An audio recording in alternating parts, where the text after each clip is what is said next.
Bienvenidos a Historiar. Este podcast fue creado y producido por la ASAI, Asociación Argentina de Investigadores de Historia. Un podcast sobre historia argentina, latinoamericana y mundial. Acompáñanos en este recorrido por el pasado para pensarnos en el presente.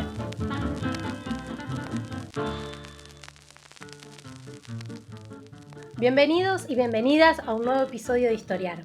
Soy Magdalena Candiotti y hoy estoy a cargo de la conducción de un episodio que nos llevará a la historia colonial y a una provincia clave de la historia argentina. Cuna de caudillos y de sectores populares muy movilizados, La Rioja. Vamos a centrarnos en comprender el poblamiento, las relaciones sociales, familiares y políticas tejidas por sectores populares y autoridades en la colonia, y vamos a adentrarnos así en la comprensión de la historia de quienes podríamos llamar los abuelos de Facundo.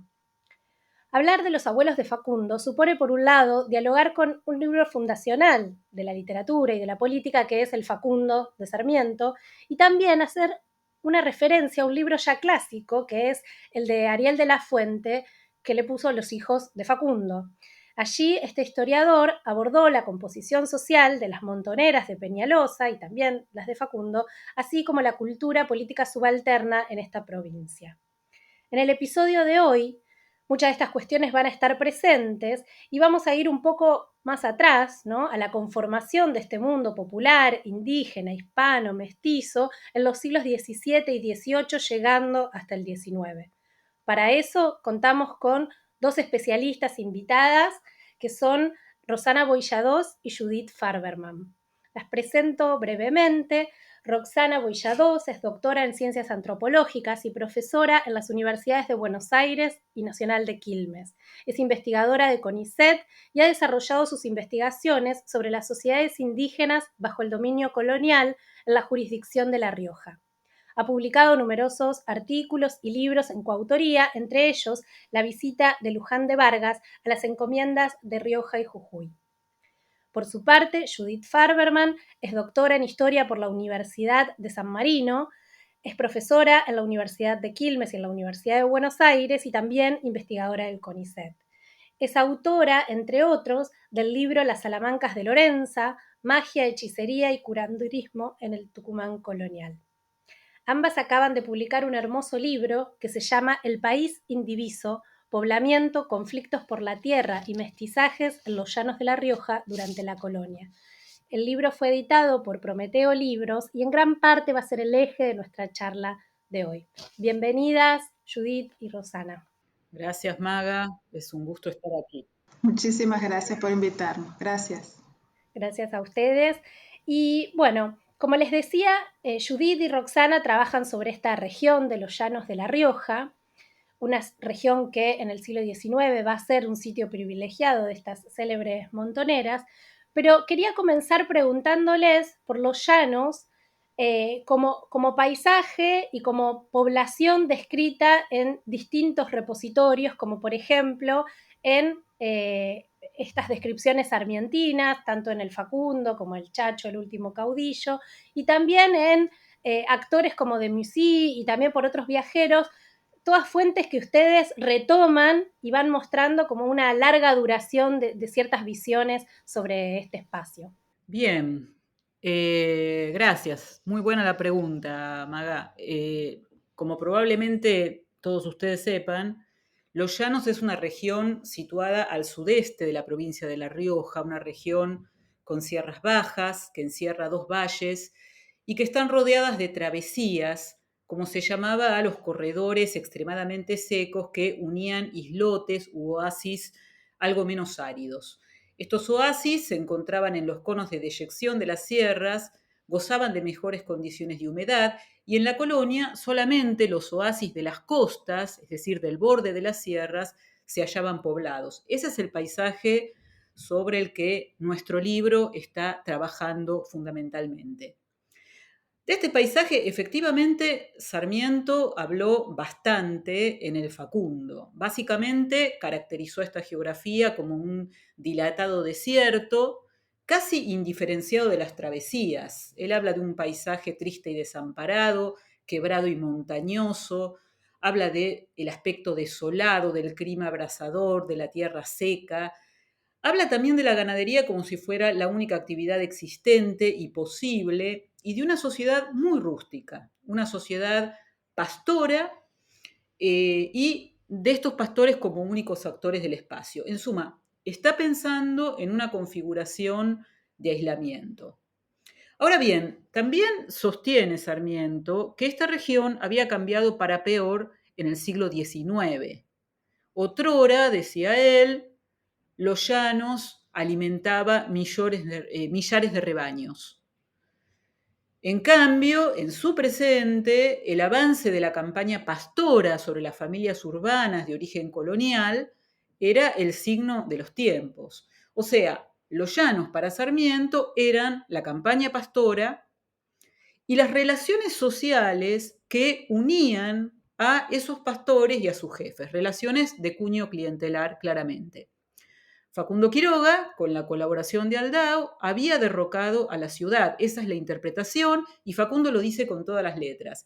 En 1835, y aquí lo cito textualmente, el comandante de campaña, su héroe del desierto, se apodera de la ciudad. Y esto, entre otras cosas, significaba la ruina económica de una región que en su época habitaban pordioseros. Algo parecido, aunque se extienda menos, nos dice Sarmiento en la biografía del Chacho. Él caracteriza el espacio de desierto estéril y mal poblado, que había dejado inexplorada la minería, una riqueza potencial de la zona, y que había generado, y sobre todo el énfasis está aquí, un sistema político bárbaro. Esta descripción sarmientina, aunque en términos más técnicos, y quizás no a partir de una experiencia de primera mano, es la que retoma el geógrafo de la Confederación Víctor Martín de Mussy, sin mayor crítica. Él regresa al relato de la aridez, de la soledad, del aislamiento y de cómo esta configuración se extiende a la sociedad. Los llanistos son en un punto la contracara de los agricultores de los valles andinos, dice él, pastores encerrados en su fortaleza, y esto de la fortaleza es una cita textual, a disposición del primer jefe político que asomara, al que servirían incondicionalmente. Él compara a los llanistas con los clanes de las montañas de Escocia. Bueno, hay que decir que los llanos, por cierto, no son un jardín, y quien haya visitado esa zona bien lo sabe, aunque quizás hoy sea un paisaje menos amigable que el de hace 2 siglos. Sin embargo, en principio es un paisaje bastante más heterogéneo, que incluso habilitó cierta agricultura en zonas protegidas. Hay un gran contraste entre los oasis de las costas y las travesías. Un gran observador de ese paisaje fue Pierre Denis, geógrafo y discípulo de Vidal de la Blache, que dejó una magnífica, aunque tardía descripción a principios del siglo XX y que nosotros usamos mucho en el libro. Es una descripción mucho más orientativa y menos interesada, que vincula el paisaje llanisto con los ciclos de poblamiento, que es un tema central de nuestro libro, porque de alguna manera es lo que está condicionando muchos de los rasgos de la sociedad que se construye e incluso la forma en la que los sujetos son percibidos. Buenísimo, súper claro, porque específicamente, precisamente ustedes discuten con algunas de estas miradas y proponen historizar el paisaje, una expresión que me pareció súper rica, proponiendo la necesidad de cruzar la geografía, la ecología y la historia para entender, ¿no?, este poblamiento, esta ocupación de tierras, etc.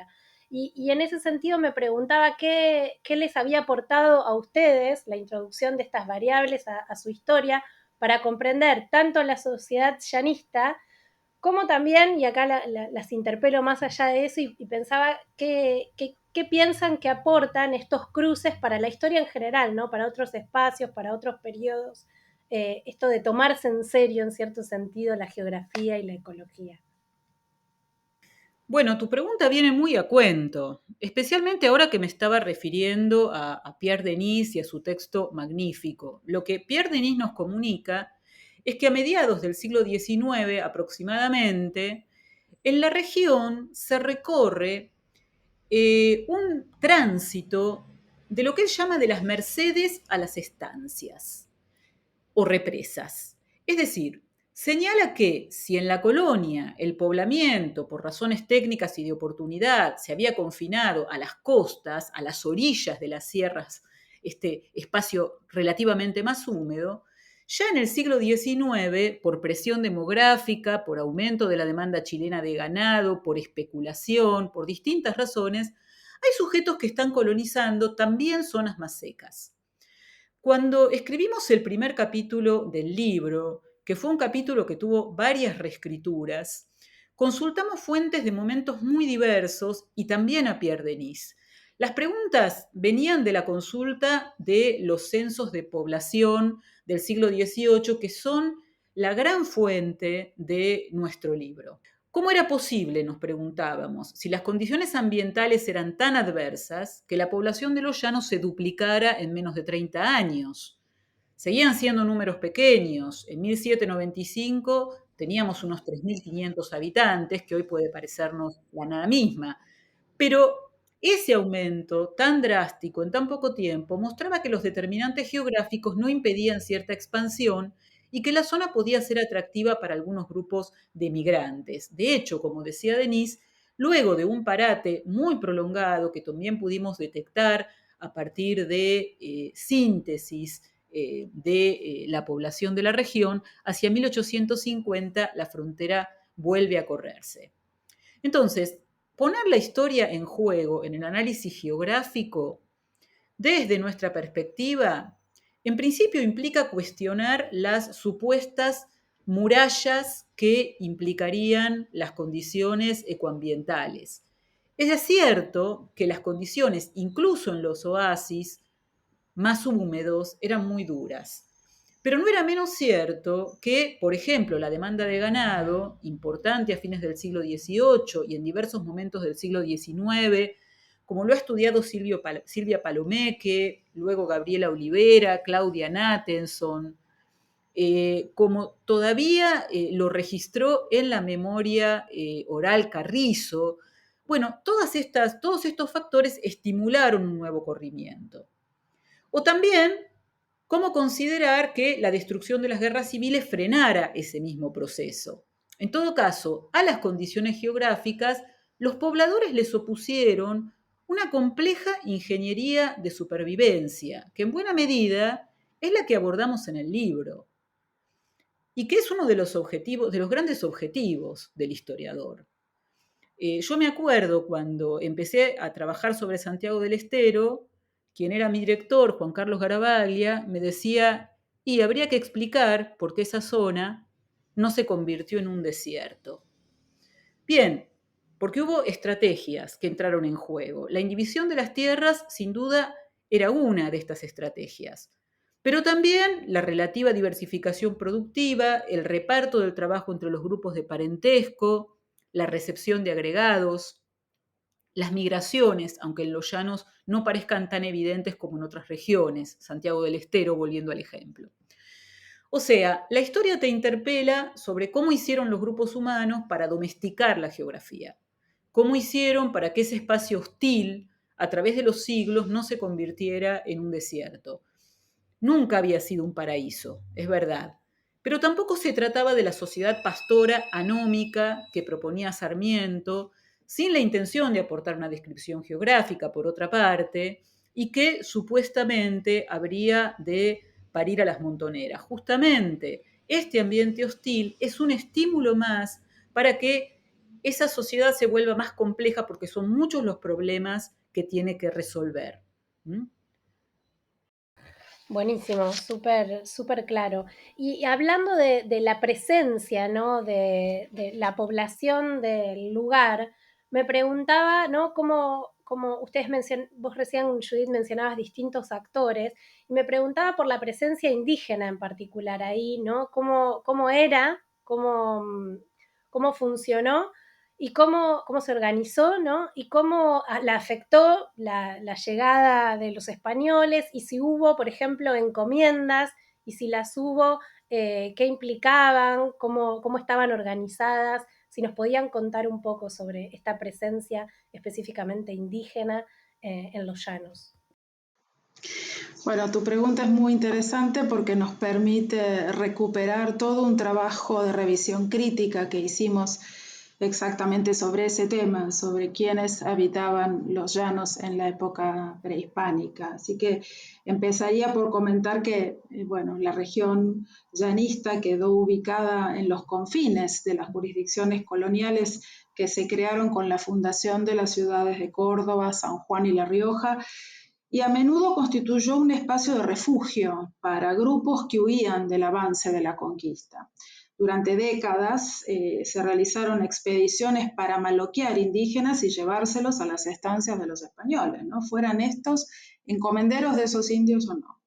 Con el tiempo, las prácticas generaron un progresivo despoblamiento y para comienzos del siglo XVIII, unos pocos pueblos de indios todavía quedaban registrados en los padrones, como por ejemplo Atiles, Olta y Colosacán.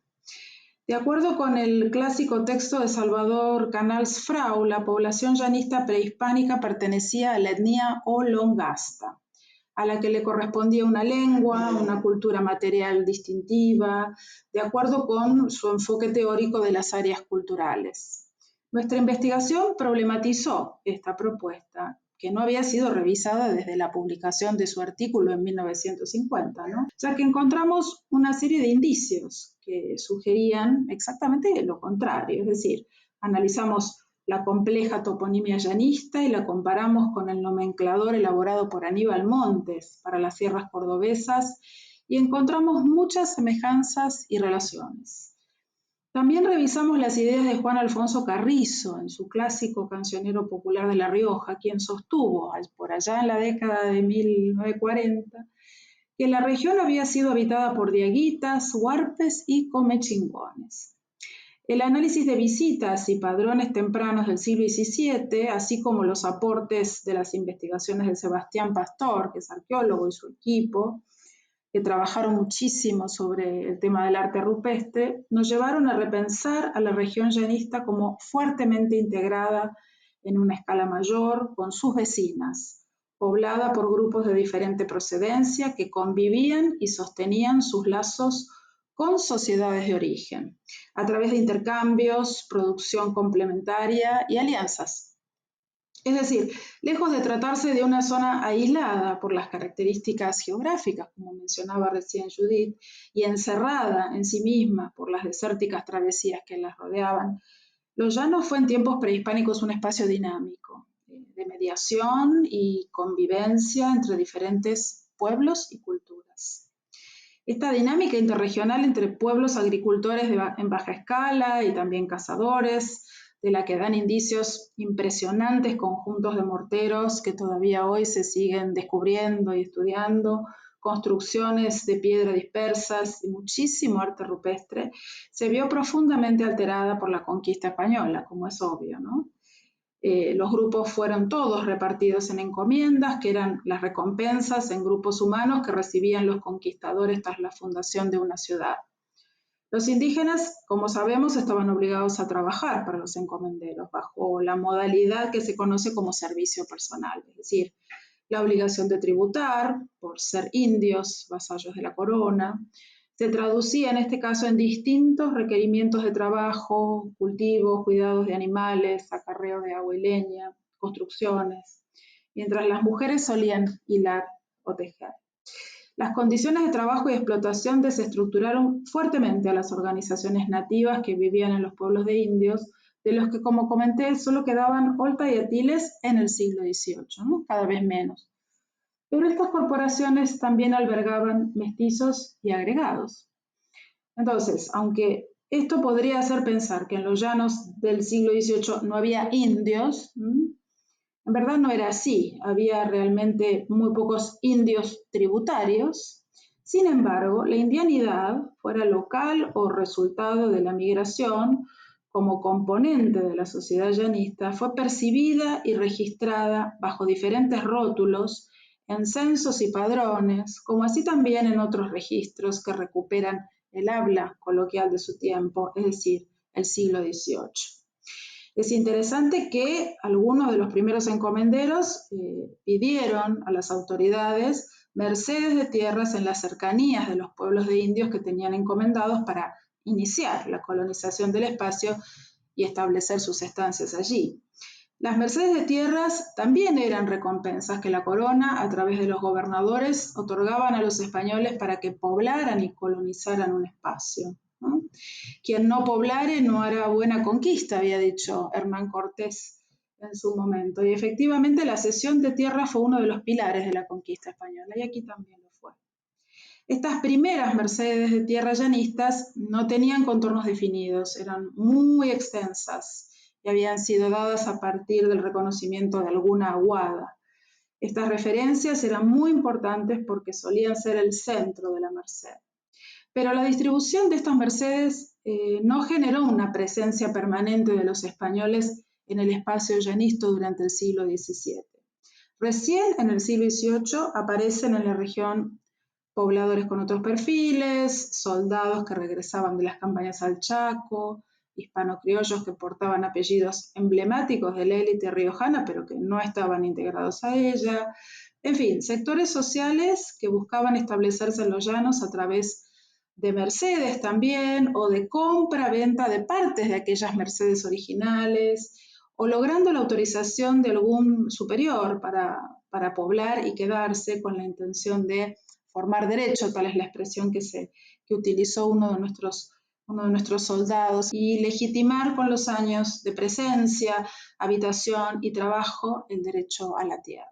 Buenísimo, muchas gracias. Y hablando para comprender esta diversidad de pobladores, ustedes trabajaron, como adelantaba hace un rato Judith, mucho con los censos, ¿no? Con censos y padrones y visitas y distintas formas de clasificación de esta sociedad que van a ser distintos actores. Entonces, un poco yo quería preguntarles, ahondar en este proceso de clasificación de esta sociedad, porque, y me permito opinar, creo que el trabajo de ustedes, o sea, en el libro y en una multiplicidad de artículos y capítulos del libro previo, su trabajo fue pionero en mostrar en Argentina este carácter construido y negociado de las etiquetas y las identidades étnicas, ¿no? Cuando alguien es clasificado por un indio, ¿es un indio? ¿Y qué significa eso? ¿Es un español? ¿Es un mestizo? ¿Es un negro? Entonces quería, si nos podían contar un poco sobre cómo eran las distintas clasificaciones que existieron en este espacio, cómo funcionaron, cómo actuaban estos actores, ¿no? Censistas, visitadores, etcétera, y cómo se pueden estudiar estas identidades y estas jerarquías históricamente. Sí, es un gran tema y es uno de las cuestiones que más tiempo nos llevó elaborar con Judith a lo largo de los años. En realidad nos confrontamos con el problema de las distinciones étnicas cuando comenzamos a trabajar sobre el censo de 1767 y luego con el de 1795, ¿no? O sea, esas fuentes mostraron no solo que entre recuento y recuento la población se había casi duplicado, como ya mencionó Judith, referencias que también hablan o aluden a un proceso de repoblamiento de la región, sino también que la población había sido clasificada de diferentes maneras. Junto a la categoría de español encontramos la de indio, mulato, mestizo, términos que aludían al intenso proceso de mestizaje del que participaba la población asentada en los llanos, pero la variedad en el uso de esas distinciones también indicaba que ese proceso era observado y registrado con parámetros distintos. Entonces el gran desafío consistió en desarmar esos dos planos de análisis y analizarlos en sus respectivos contextos. Es decir, cada registro es resultado de un momento concreto en la historia del poblamiento de los llanos y de los criterios que cada censista utilizó para clasificar a la población. Por eso trabajamos sobre la idea de quién es quién y para quién, para mostrar que las distinciones étnicas son categorías cuyo contenido de significación se define a partir de un conjunto de variables. Uno de ellos es el orden de llegada a la región, la propiedad de estancia y ganado, las relaciones sociales entre personas y familias, la apariencia física también, el fenotipo era muy importante, las condiciones de vida, todas ellas articuladas según el punto de vista del observador. Hay diferencias entre el registro de 1767 y el de 1795. El primero omite muchas clasificaciones, entre otras cosas porque se identificó a quienes podían pagar la bula de la Santa Cruzada, y generalmente esos eran los españoles. Y también porque, al igual que sucede en otras regiones, el interés clasificatorio en este momento no era tan importante. Pero en 1795 el censista era el cura Sebastián Cándido Sotomayor, oriundo de esa misma sociedad. Es decir, era arte y parte, ¿no?, de eso que iba a registrar, a relevar. El cura conocía muy bien a su feligresía y compuso una grilla en la que predominaba el amulatamiento y el mestizaje de la población, redefiniendo las jerarquías socioétnicas con su pluma. Para ese entonces, muchos apellidos de los pioneros colonos se habían extendido, pero el cura posiblemente buscó marcar las distinciones entre sus portadores utilizando etiquetas que connotaban su condición social. Por ejemplo, no todos los Peñalosa que aparecen en el registro eran parte de la familia de estancieros y ganaderos de Malanzán y Atiles. Algunos eran descendientes de antiguos esclavos que habían recibido el apellido de sus antiguos dueños o simplemente agregados. Tampoco todos los Quintero provenían de aquel soldado pionero que además había sido encomendero. Los había indios y mulatos que nada tenían que ver con su propia ascendencia materna, es decir, porque el cura Sotomayor era Quintero por parte de madre, ¿no? Entonces, no todos los Quinteros eran iguales. Encontramos sujetos que, mientras en 1767 eran clasificados como españoles, en 1795 lo eran como indios, mestizos o mulatos. Pero este es solo uno de los niveles en los que se registraron estas distinciones, ¿no? Un enfoque más bien desde arriba, una mirada desde los censos. Al interior de la sociedad, no necesariamente esas categorías eran aceptadas o asumidas sin más por la población. Hay un ejemplo que muestra, digamos, muy a las claras tanto las negociaciones como la resistencia a las adscripciones, podríamos decir, impuestas. Es el caso de Enrique Zárate, ¿no?, un mestizo, hijo de español y de una india de Olta, que vivía en este pueblo donde criaba ganado y sacaba ventaja de sus aguas. En 1767 el visitador le dio a elegir entre ser registrado como indio y pagar los tributos atrasados que debía, o como español, pagando 100 pesos de penalidad. Zárate afirmó que nunca se había tenido por indio y aceptó abandonar junto a su extensa familia el pueblo de indios, donde gozaba de buenas comodidades, con tal de ser registrado tanto él como su familia como españoles, ¿no?, además de pagar la penalidad efectivamente. Entonces, sin embargo, ese ascenso social fue solo en los papeles, ya que trabajando con información posterior, encontramos que su descendencia efectivamente se empobreció y sus hijos y nietos fueron empadronados como indios por el cura Sotomayor en 1795 y vivían en un lugar sumamente recóndito, pobres, muy pobres eran los descendientes de don Enrique Zárate. Por otro lado, tenemos el caso de Asensio Roldán, quien también desafió la clasificación de indio que le imputaba el alcalde de la Santa Hermandad. Esto fue más o menos en 1739. A pesar de su condición de soldado y posiblemente de su origen mestizo, sus reclamos por ser considerado y tratado como español no surtieron efecto. Estos ejemplos muestran que mestizaje y promoción social y económica no siempre se articularon en el mismo sendero, sino que al contrario, hubo mucha diversidad de derroteros, como muestran las historias de los llanistas que pudimos reconstruir. Bueno, y retomando esto que planteabas sobre el mestizaje, quería preguntarles sobre cómo se pensó ese mestizaje, ese proceso en la historiografía, y cómo lo ven ustedes, porque creo que ustedes enfatizan bastante este carácter reversible y no unilineal, y también rompen un poco la ligazón automática entre hispanización y progreso económico, algo que recién mencionabas, Roxana. Entonces, quería preguntarles si pueden darnos una reflexión sobre esto y algunos ejemplos sobre estas negociaciones identitarias en el caso de los llanos. Sí, la verdad que los casos que mencioné recién, además de otros que trabajamos recurriendo a fuentes de información distintas, nos llevaron a repensar las limitaciones de los censos, como los que analizamos, el de 1797 y el de 1795, para estudiar los procesos de mestizaje.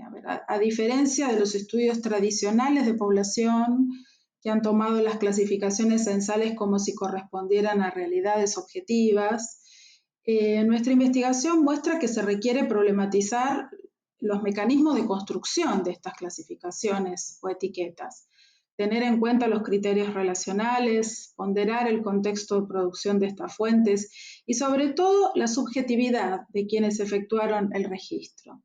Estas fuentes no reflejan el mestizaje en sí, sino un modo de ver y de valorar el mestizaje en un contexto dado.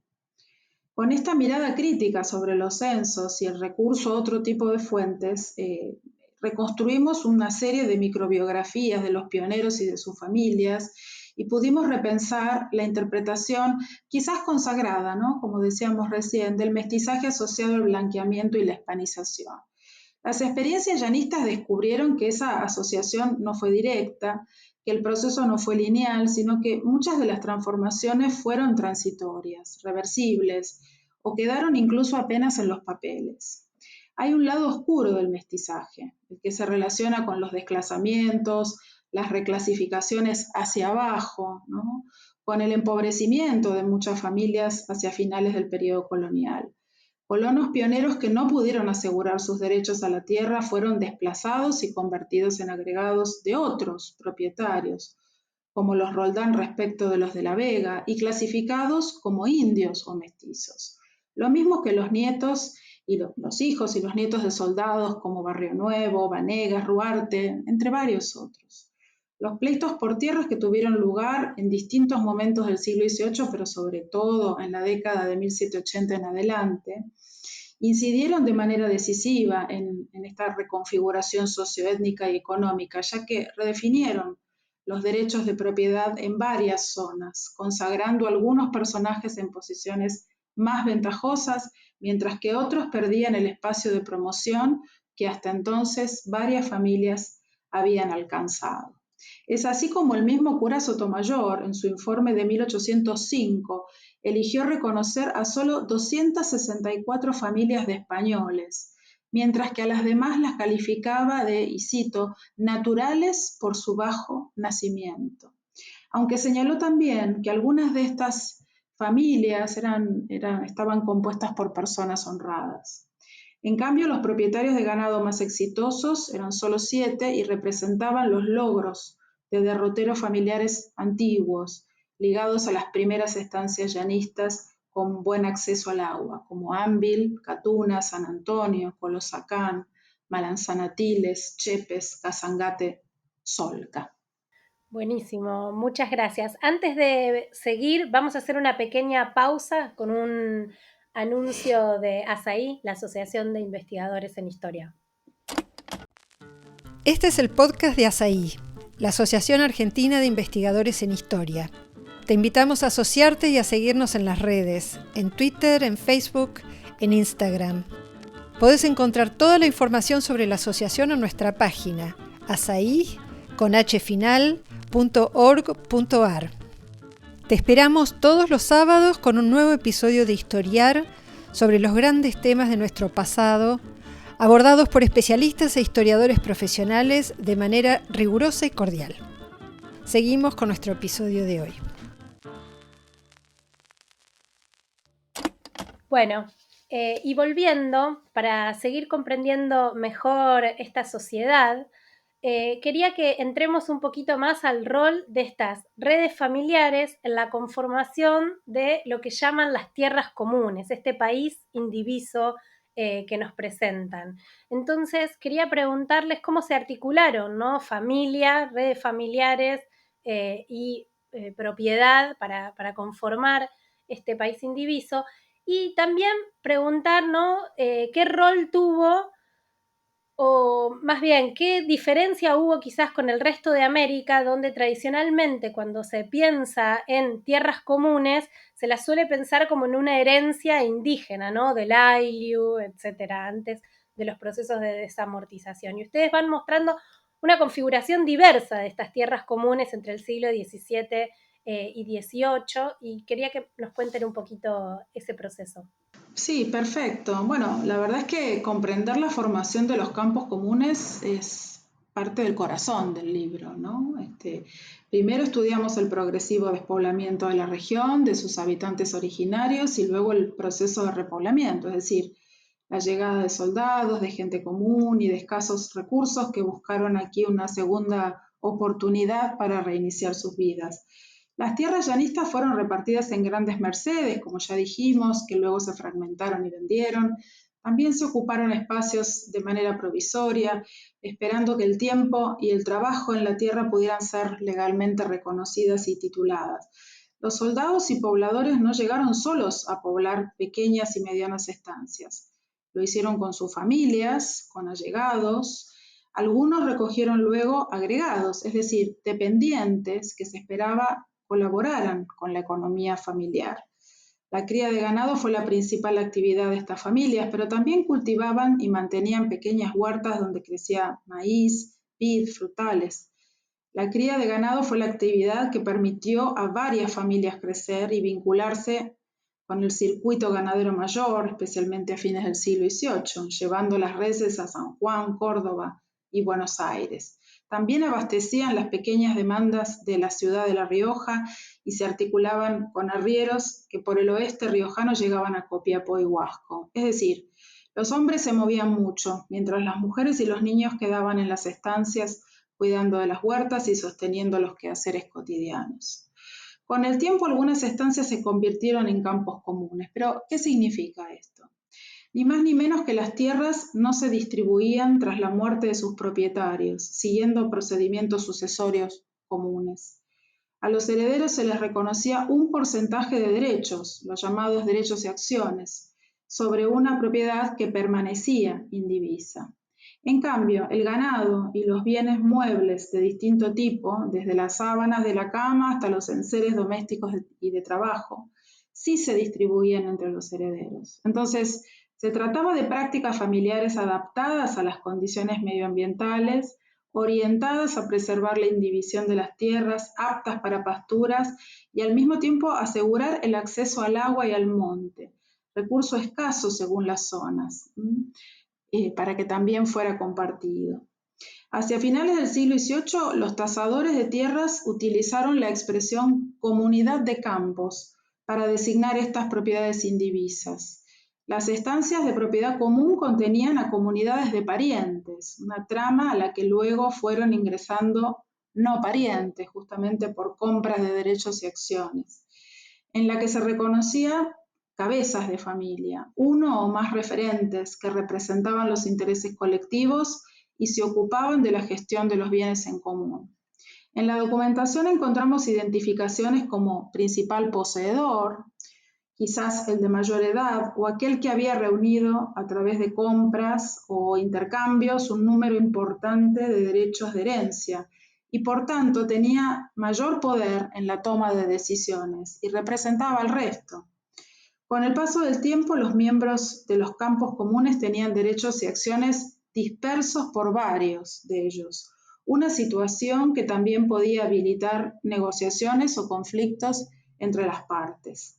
Utilizamos nuevamente el censo de 1767 y el del 1795 para seguir el derrotero de algunos miembros de estas enormes parentelas que conformaban los campos comunes y estudiar sus características. Un cambio notable entre los dos censos es lo que llamamos el abigarramiento de las familias. En el conteo más tardío se multiplican las unidades extensas y complejas, también por recepción de agregados. Están más apretados. Las aguadas comienzan a saturarse.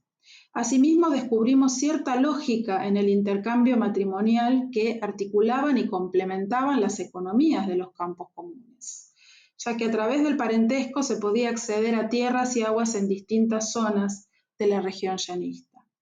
Descubrimos también que algunos campos comunes se volvieron muy poblados y que en torno a una capilla comenzaba a despuntar un pequeño pueblo, como en el caso de Malanzán, donde los grupos familiares reconocían derechos en determinadas secciones del campo común.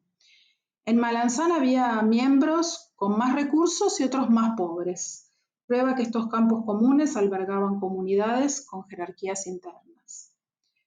Los campos comunes y el colectivo de sus miembros podían ser plataformas de despegue para algunos personajes con aspiraciones a enriquecerse, como en el caso de Prudencio Quiroga o Domingo Galván, que se casaron con mujeres llanistas, que tenían derechos en campos comunes y posiblemente tuvieran también ganado, ¿no?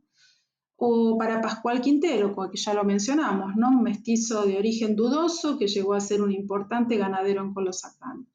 Pero también la comunidad de parientes, una comunidad de intereses también bastante diversos y complejos, podía ser condicionante para quienes querían tomar decisiones autónomas, como por ejemplo vender sus derechos y acciones a personas foráneas, o bien obstaculizar a quienes como Nicolás Peñalosa se diferenciaban y buscaban fundar una nueva estancia, buscando ampliar su propio negocio ganadero, su propio emprendimiento.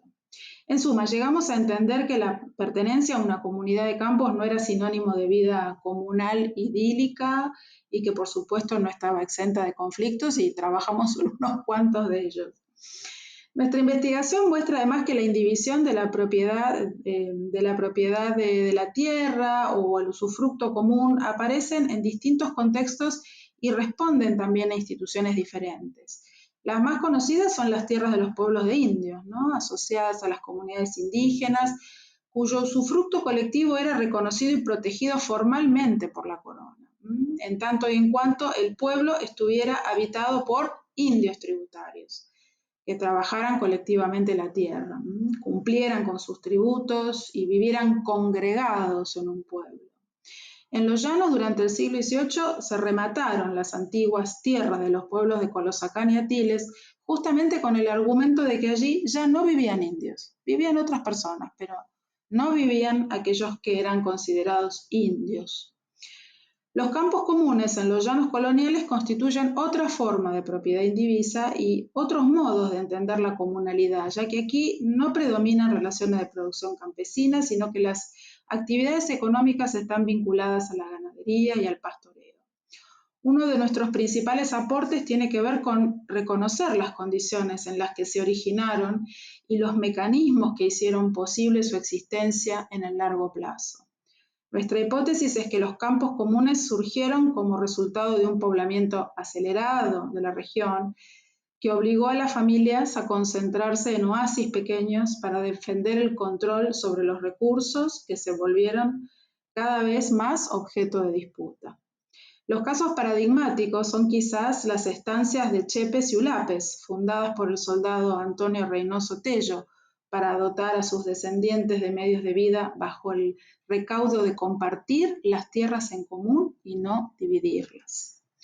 Los campos comunes llanistas que se gestaron durante el siglo XVIII se sitúan en las costas, es decir, en las zonas de antigua colonización, y se las conoce como mercedes, a pesar de que muchas de ellas no se originaron estrictamente en una merced, ¿no?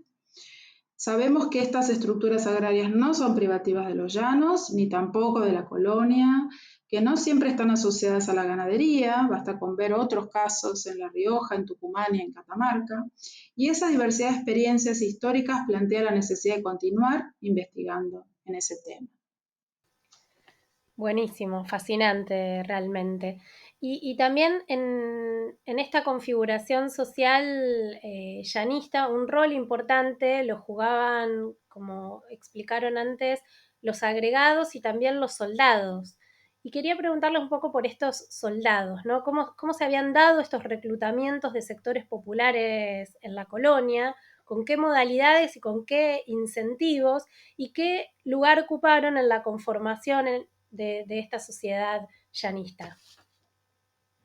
Bien, voy a la pregunta, pero antes quería hacer un pequeño apéndice a lo que comentaba Roxy, y es esto: en los llanos todavía hoy sigue siendo muy, pero muy relevante el campo comunero.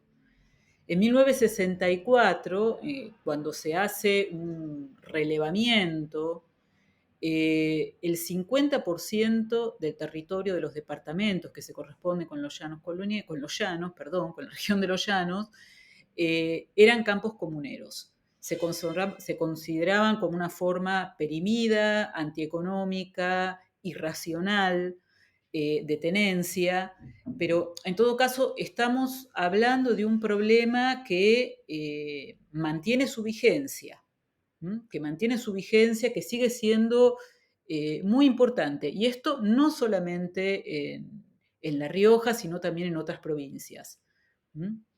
Bien, ahora sí, voy a la pregunta sobre los pioneros, que en realidad tiene mucho que ver con lo que yo creo que es la originalidad del caso que estamos trabajando. Aquí tenemos un poblamiento pionero que en buena medida es protagonizado por soldados, es decir, por gente pobre. Esto no sería novedoso si no fuera porque esta gente pobre solicita en algunos casos mercedes de tierra y esas mercedes de tierra les son concedidas. Yo trabajo sobre Santiago y nunca encontré algo similar. No conozco otra zona en la que el componente de las tropas, sujetos humildes, de origen a veces indígena o mulato o mestizo, hayan solicitado y obtenido este tipo de premio por su esfuerzo militar. Y obtener tierras no era solamente algo material, algo que tuviera trascendencia material. Implicaba la refundación de los propios orígenes sociales, en un territorio que a principios del siglo XVIII, como dijimos, estaba muy poco poblado, o mejor dicho, había sido vaciado de su población originaria y por ese motivo se encontraba poco poblado. Bueno, en esta investigación, en la que un dato aparte fue el tema de los archivos, porque el archivo de La Rioja es un archivo que ha sido saqueado directamente y tuvimos que manejarnos sobre todo con fuentes del archivo de Córdoba. Fuimos reuniendo aquí y allá, a través de una pesquisa casi detectivesca, datos sobre unos cuantos de estos soldados. Y pudimos reconstruir, fundamentalmente fue una tarea de Roxana, que es antropóloga, no por nada, pequeñas biografías. Y así fue como vinimos a saber de la trayectoria de los Ruarte, de los Barrio Nuevo, de quien ya Roxy habló, de los Roldán, de los Tello, de los Flores, todas estas familias cuyos hombres, cuyos jefes decían haber participado de entradas al Chaco, haberse batido en guerra viva al servicio del rey, gente que se autopercibía españolísima, aunque no fueran vistas del mismo modo, y que, como dije antes, muchas veces eran premiados por esos servicios. Recordemos una cosa, estas entradas al Chaco, entradas generalmente punitivas, estas entradas en las que se embarcan nuestros soldados, decía, se van haciendo muy frecuentes desde fines del siglo XVII, habilitan un nuevo ciclo de reparto de encomiendas, esta vez de muy pocas personas, de pocas piezas, se las llamaba en la época, para beneficiarios más pobres, y que, como en el caso que estamos trabajando, comprometían a hombres de jurisdicciones distantes de la frontera chaqueña, como era el caso de La Rioja. Entonces, a estos soldados llanistos no les tocan piezas, o sea, no les toca en suerte un sirviente indio o más comúnmente un niño o una china, sino la posibilidad de solicitar tierras para establecerse, quizás en un movimiento que está apadrinado por los jefes milicianos de estos soldados. Ellos lo dicen con sus propias palabras, que son muy elocuentes. Si quieren tierras es para emanciparse de voluntades ajenas. Esa es la expresión de Barrio Nuevo, que me parece una expresión realmente hermosa. Quieren ser autónomos, necesitan hacer pie en algún lado.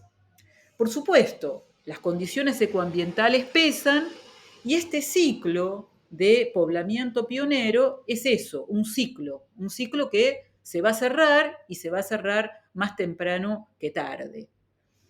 A la vez va a ocurrir, más allá, digamos, de los techos ambientales que no son tan flexibles con la tecnología de la época, va a ocurrir que tierras que antes nadie quería, por áridas, por aisladas, empiezan a ser codiciadas y disputadas. Esto tiene que ver con la inserción de los llanos de La Rioja dentro de circuitos mercantiles más amplios, un proceso que estudió muy bien Silvia Palomeque, que hace que la tierra se valorice y que la cría de ganado se vuelva un buen negocio. Es decir, Los Llanos deja de ser la zona que provee de ganado, una ciudad minúscula como era La Rioja, para colocar ganado en los mercados mineros de Chile. Y esto va a durar, son varios ciclos. En el siglo XIX, Carrizo recogió testimonios en los que se hablaba de los patacones que corrían en la época en que se exportaba ganado a Chile. Por lo tanto, y volviendo a nuestros soldados pioneros, el hecho de que inicialmente la colonización llanista tuviera como protagonistas a los soldados, aunque los soldados no fueran los únicos actores, vuelve muy particular la fisonomía de la región, aunque sea una postal que no va a perdurar demasiado. Porque de hecho lo que nos encontramos es que en presencia de la valorización de la tierra empieza a quedar al descubierto la desprotección jurídica de algunos de estos pioneros. Y más que la de los pioneros, las de sus hijos, las de sus nietos, las de sus bisnietos, la de todos aquellos que llegan después y que van a encontrarse con que las aguadas ya están ocupadas. Este proceso se aprecia con mucha claridad a través de los pleitos por tierras. Y esta es otra pieza del rompecabezas que supimos construir. A partir de mediados del siglo XVIII, los pleitos por tierras, de alguna manera un final cantado, un final anunciado, empiezan a abundar en el archivo. Y lo que estos pleitos nos permiten comprobar es cómo los viejos títulos son cuestionados por personajes más poderosos, algunos de ellos miembros de familias llanistas instaladas desde antiguo, pero otros que llegan un poco como paracaidistas desde la ciudad de La Rioja o incluso de otras provincias. Bueno, el padre de Facundo Quiroga es uno de estos personajes. A principios del siglo XIX va a solicitar y obtener tierras que estaban fuera de las costas, sobre todo, pero también algunas tierras interiores. Peñalosa va a lograr, el abuelo del Chacho, va a lograr hacerse del antiguo pueblo de indios de Atiles. Y ahí es donde lo va a localizar nuestro sacerdote, don Cándido, y va a apuntarlo como uno de los grandes propietarios de ganado de la región. Entonces, mientras estas familias se hacen ricas gracias a la participación activa en estos circuitos comerciales, como contrapartida, otras familias, algunas de ellas también llegadas a principios del siglo XVIII, se empobrecen. Y este es el caso de los Roldán, de quienes Roxana ya habló, que en el siglo XIX son muy, muy pobres. Esa familia había sido vista como una familia de españoles. Bueno, ahora va a ser vista como una familia indígena. Es decir, esta familia atraviesa un desplazamiento que atraviesa varias generaciones y que se hace evidente al rastrear fuentes de muy distinta naturaleza. Si el primer Roldán, llegado a los llanos a fines del siglo XVII, había conseguido hacerse de 2 estancias, las estancias de Solca y de Macasín, si este señor incluso había logrado edificar y fundar un patronato sobre la capilla de Solca, que luego se convertirá en viceparroquia, sus nietos y bisnietos van a conocer la escasez al punto de figurar como agregados en el censo de 1795 y de decir en otro expediente que habían venido en mucha pobreza. Incluso se les cuestiona el mantenimiento en sus manos del patronato, se los difama diciendo que se aprovechaban de sus granjerías religiosas por el cobro de los servicios de cementerio y demás. Entonces, volviendo a la pregunta y cerrando, hubo quienes a fines del siglo XVII encontraron ciertas ventajas al sumarse a las campañas al Chaco, lo que por otro lado no siempre era una opción libre, ¿no es cierto? Algunos de estos soldados exhibieron esa participación como un blasón, como una muestra de hispanidad. Accedieron a mercedes de tierra por sus servicios, pero ese ciclo llegaría a su fin y sus derechos se mostrarían en muchos casos precarios. La foto de fines del siglo XVIII, la que nos está mostrando don Cándido en su censo de 1795, es la foto en la que un cuarto de la población figura como agregada a otras familias. Es una foto también en que hay más afromestizos que nunca. Nos está mostrando entonces el cierre de ese ciclo, nos está mostrando la densidad de las redes de dependencia y de subordinación, que son una prueba más de este final del ciclo del que estamos hablando, que son una prueba más del cierre de una frontera, no solamente en sentido geográfico, sino también en sentido social. Buenísimo, muchísimas gracias. Y para terminar, desgraciadamente tenemos que ir cerrando nuestro encuentro y todo igualmente está articulado con lo que veníamos contando. En el libro ustedes también van mostrando la importancia o la incidencia política que van teniendo estas articulaciones, ¿no? Y entonces discuten la cuestión del caudillismo, que un poco es donde empezamos, ¿no? En esta tierra de caudillos relevantes y de sectores populares movilizados. Y entonces les quería preguntar, ¿no? ¿Cómo se había pensado, cómo se piensa tradicionalmente desde la historiografía y también de la antropología, como mencionaba Judith, que es tan importante acá, el fenómeno del caudillismo, y cómo proponen pensarlo ustedes, donde quizás siguiendo un poco los trabajos de Raúl Fratkin, hablan de la existencia de un caudillismo desde abajo. ¿Qué sería ese caudillismo desde abajo que funcionó desde antes de que localizamos tradicionalmente el caudillismo en el siglo XIX? Un poco esa es la pregunta. Bueno, este es un libro de historia colonial, ¿no es cierto? De alguna manera lo proyectamos hacia el siglo XIX porque fundamentalmente a mí me interesa sobre todo el siglo XIX, porque quizás para el público más amplio tenga más sex appeal el siglo XIX que la colonia. Pero, en todo caso, las respuestas que yo puedo darte son respuestas muy tentativas, son algunas reflexiones que surgen de trabajos de otros colegas, ¿no? Bueno, la historiografía sobre el caudillismo es amplísima.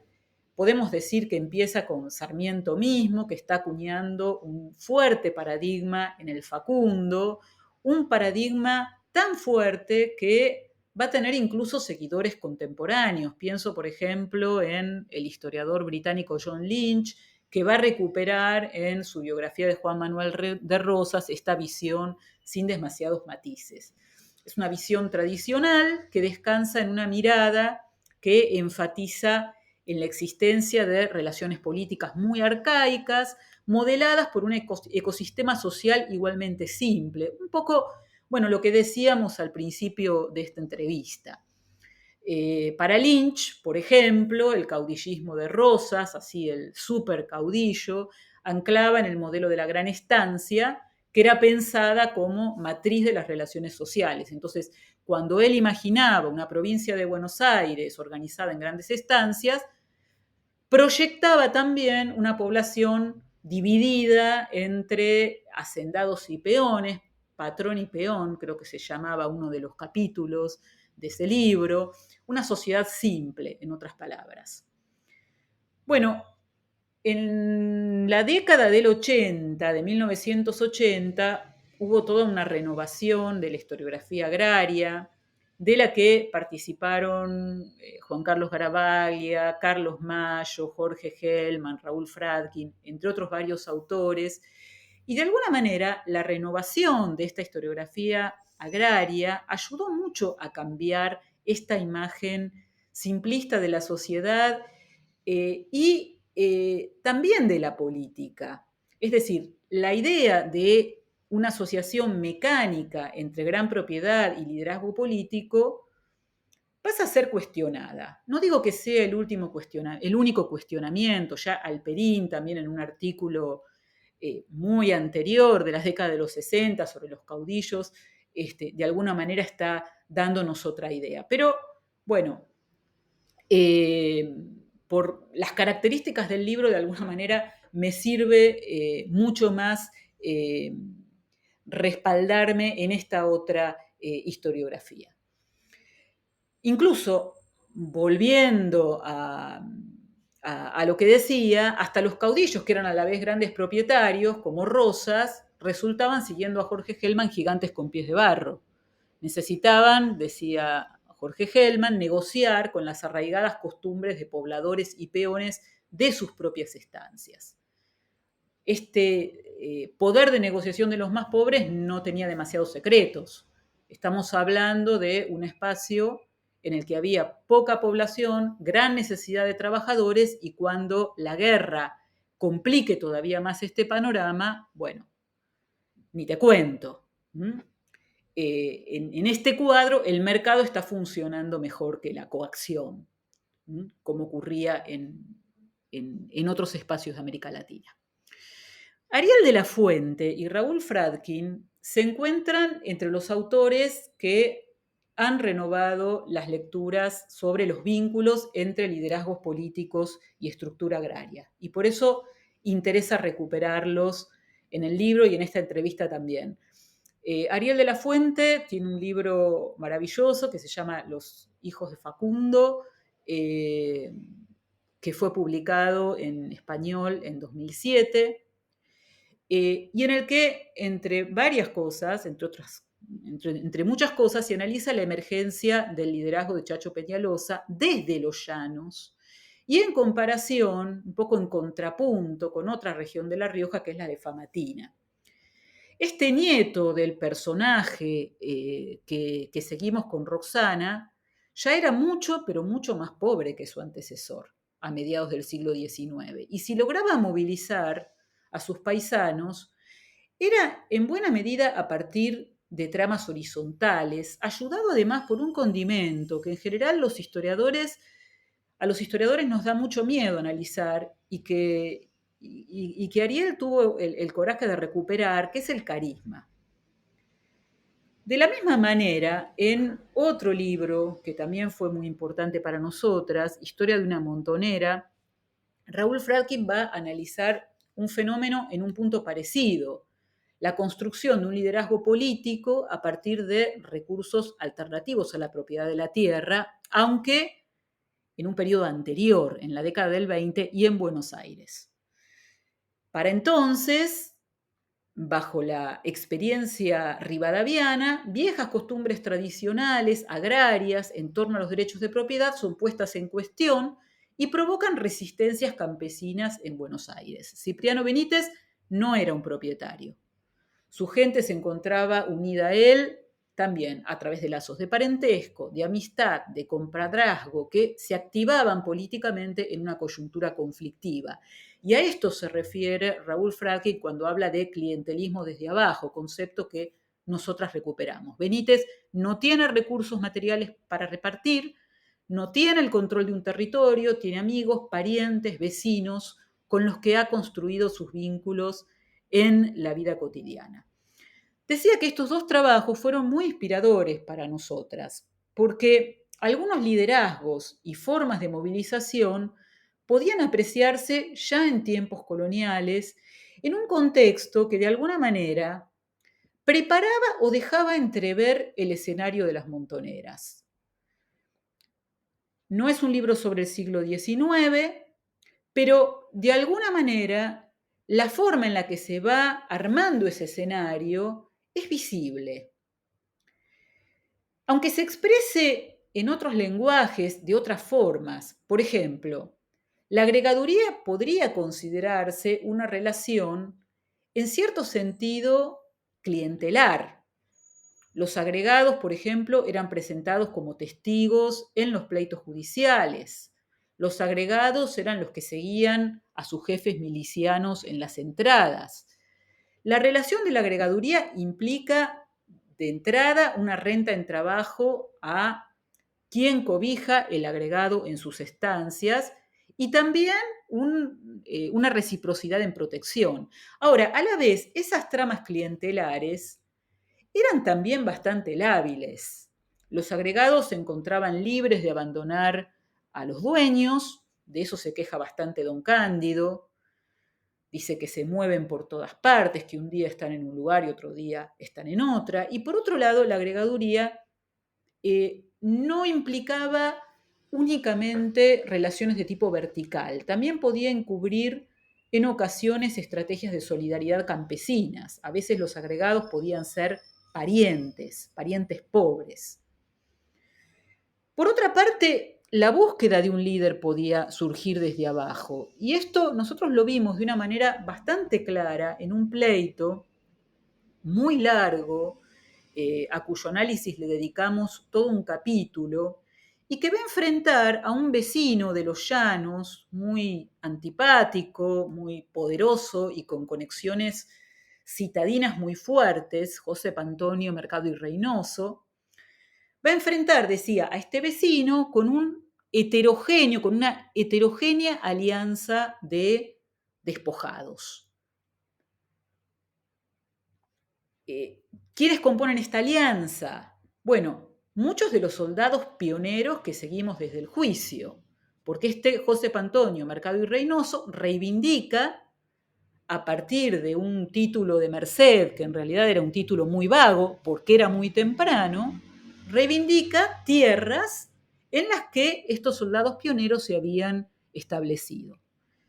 Y no solo esas tierras, también reivindica tierras de gente aún más pobre que estos pioneros y que en su defensa van a autodenominarse los pobres de Jesucristo.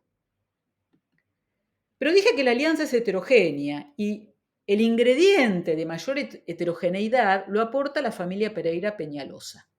La familia Pereira Peñalosa también se disputa tierras con José Antonio Mercado y Reynoso, y los pobres de Jesucristo y los pioneros van a ampararse debajo del paraguas que la familia Pereira y Peñalosa les ofrece. El conflicto es larguísimo, no sabemos bien cómo termina porque solamente encontramos algunos expedientes y sabemos de manera indirecta que sigue, pero aquí sí podríamos ver, siguiendo a Raúl Fradkin, un caso de clientelismo desde abajo. Es decir, un grupo de pastores pobres que está buscando protección en la familia Peñalosa. Algo que, en definitiva, no suena tan diferente de lo que se ve en el siglo XIX, con estos paisanos que también están buscando a un protector que los ampare. Por supuesto, hay cambios y el lenguaje religioso ha sido reemplazado por otro lenguaje más propiamente político. En definitiva, también los mismos campos comunes. La misma propiedad indivisa puede pensarse como la cuna de relaciones sociales agrarias propicias para la movilización política posterior. Y esto Ariel de la Fuente ya lo había visto.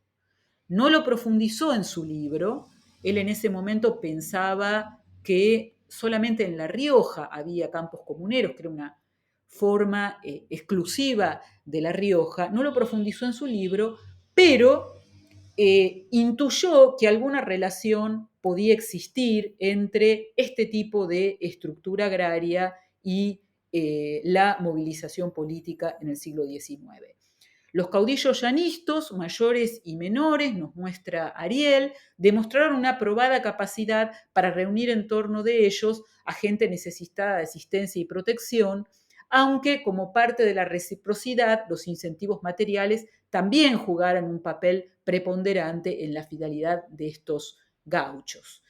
La identidad política federal, más estable entre los campesinos que entre las élites, nos dice Ariel de la Fuente, se va a ir plasmando en este ida y vuelta.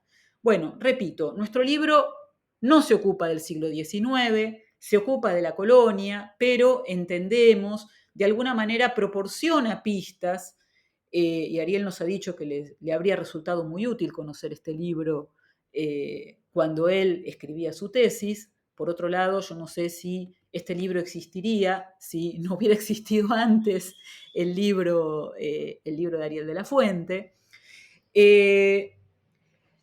Una diferencia importante, sin embargo, que podemos notar nosotras, es cómo esta armonía que Ariel encuentra en los llanos de mediados del siglo XIX, pensándolo en comparación con el área de Famatina, bueno, no es algo que nosotras encontremos para el periodo colonial.